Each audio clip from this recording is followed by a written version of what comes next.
الكريم والصلاة والسلام على سيد الأنبياء والمرسلين نبينا محمد خاتم النبيين والرؤوف الرحيم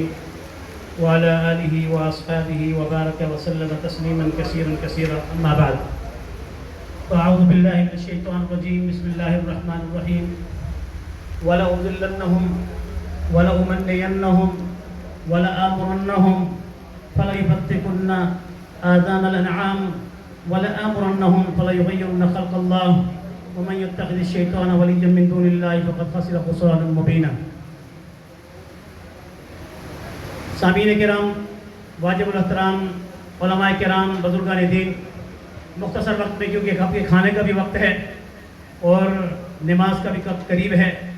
بس ایک تمہیدی گفتگو سے ہٹ کر بنیادی بات کو زیر غور لانے کے ساتھ ساتھ جو آج کے اس پروگرام کے ایجنڈے میں شامل ہے ٹرانسجنڈر. ابھی ہمارے فاضل مقررین بھی اس پر کچھ بیان کر رہے تھے. انہوں نے اس کی ملکی انٹرنیشنل جو تعریف تھی کی. میں مختصر لفظوں میں آپ کے سامنے قرآن مجید فرقان حمید کی روشنی اور رسول اللہ صلی اللہ علیہ وسلم کی تعلیمات کی روشنی میں چند آیات اور احادیث پیش کر کے بات کو ختم کروں گا. عزیز بھائیو اور دوستو، آج دنیا مغرب کے اس فلسفہ ٹرانسجنڈر جس کی اصل LGBT ہے، جس کا مخفف لیسبین گے بائی سیکشول ٹرانسجنڈر کے نام سے مشہور ہے،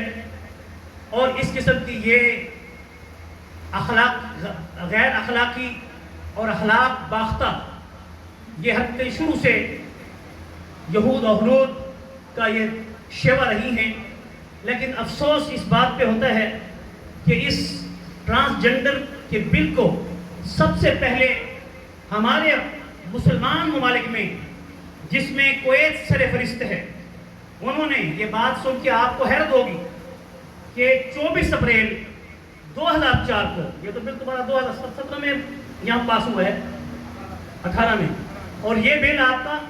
2004 24 اپریل کو عدالتی فیصلے کے ذریعے کویت کی گورنمنٹ نے باقاعدہ اس پر علماء کے ان جواز کے فتووں کو پیش کر کے پاس کیا ہے. میں تھوڑے سے اس مختصر وقت میں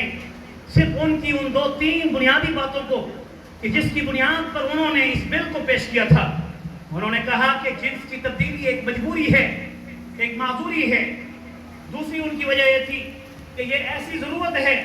جو فقہ کے اصول کے مطابق الضرورات تبیح المحظورات، یعنی کوئی شخص اپنی ضرورت کی وجہ سے کسی ایسی شے کو حاصل کرے اس کے لیے وہ مباح ہو جاتی ہے، جائز ہو جاتی ہے.